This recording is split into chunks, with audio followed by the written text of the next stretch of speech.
안녕하세요. 보내주신 그 놀고 있는 목돈 활용 가이드. 저도 정말 흥미롭게 봤습니다. 네, 요즘 같을 때 진짜 현금 그냥 두기도 그렇고 어디 투자하기도 좀 불안하고 다들 비슷하실 거예요. 맞아요. 그래서 오늘 이 가이드 보면서 이 소중한 돈 어떻게 하면 안전하게 또 좀 똑똑하게 굴릴 수 있을지 같이 한번 얘기 나눠보죠. 네, 좋습니다. 이 가이드가 딱 그 얘기를 하는 것 같아요. 결국에는 균형을 잘 잡아야 한다, 이런 거죠. 균형이요? 네.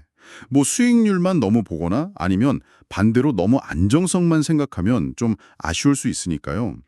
여기 나온 여러 방법들 보면서 여러분 상황에 제일 잘 맞는 걸 찾는 게 중요할 겁니다. 좋습니다. 그럼 제일 기본적인 것부터 한번 볼까요?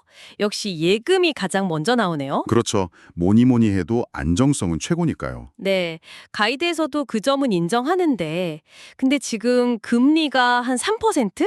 이 정도로는 사실 물가 오르는 거 따라가기도 좀 빠듯하고, 그렇죠. 무엇보다 돈이 한 1년 이렇게 묶이니까 급할 때 쓰기가 어렵다. 이 점은 딱 짚더라고요. 맞습니다.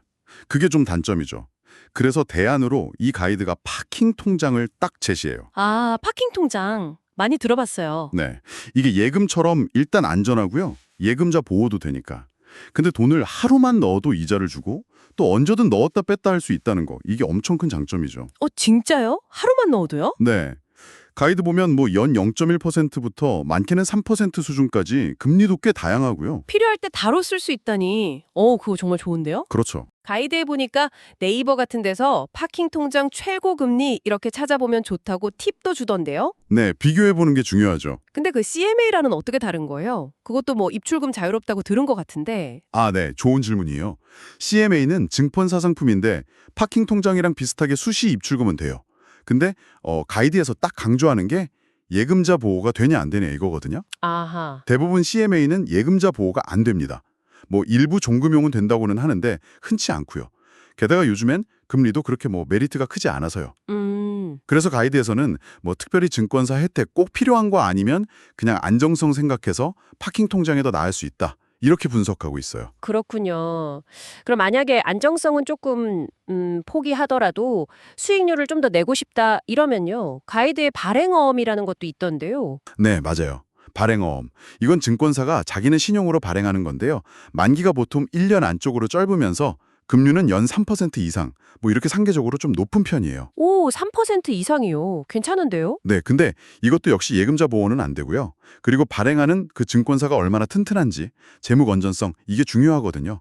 그래서 좀 신중해야 한다고 가이드에서도 분명히 얘기하고 있습니다. 그러니까 수익률이 높은 만큼 위험도 같이 봐야 하는 거군요. 그렇죠. 딱 그 관계죠. 안정적인 투자하면 또 채권을 빼놓을 수가 없잖아요.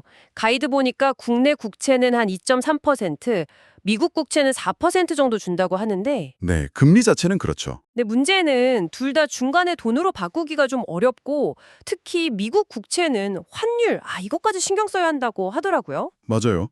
채권이 만기까지 가져가면 안정적이긴 한데 그 유동성이 항상 문제예요. 네. 그래서 가이드에서도 채권은 뭐 당장 쓸 돈보다는 좀 길게 보고 투자하거나 아니면 미국 국채 같은 경우는 달러 자산이 필요할 때 그럴 때 고려해 볼 만하다 이렇게 조언하고 있죠. 유동성이 중요하다면 다른 걸 봐야겠네요. 그렇죠. 바로 그 부분에서 이 가이드가 되게 재미있는 대안을 하나 딱 내놓습니다. 채권형 ETF요.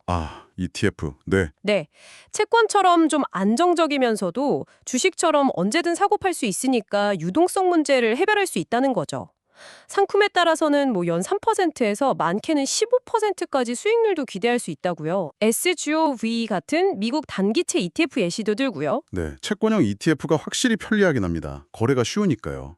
근데 가이드에서도 경고하듯이 ETF는 결국 시장에서 거래되는 거라 금리가 변화하거나 시장 상황이 바뀌면 가격이 오르내릴 수 있어요.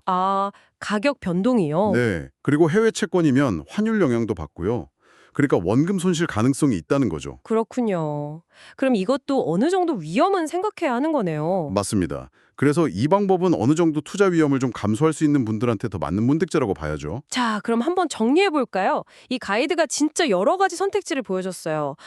절대적으로 안전하지만 수익이나 유동성은 좀 아쉬운 예금, 네. 그리고 유동성이랑 안정성 둘 다 괜찮은 파킹 통장. 그렇죠. 비슷해 보이지만 좀 다른 CMA, 단기 수익은 높지만 위험도 있는 발행어음, 네. 안정적이지만 돈이 묶이는 채권. 그리고 마지막으로 편리하고 수익성도 높였지만 변동성 위험이 있는 채권형 ETF까지. 와, 정말 다양하네요. 네. 결국 이 가이드가 진짜 하고 싶은 말은 딱 하나인 것 같아요.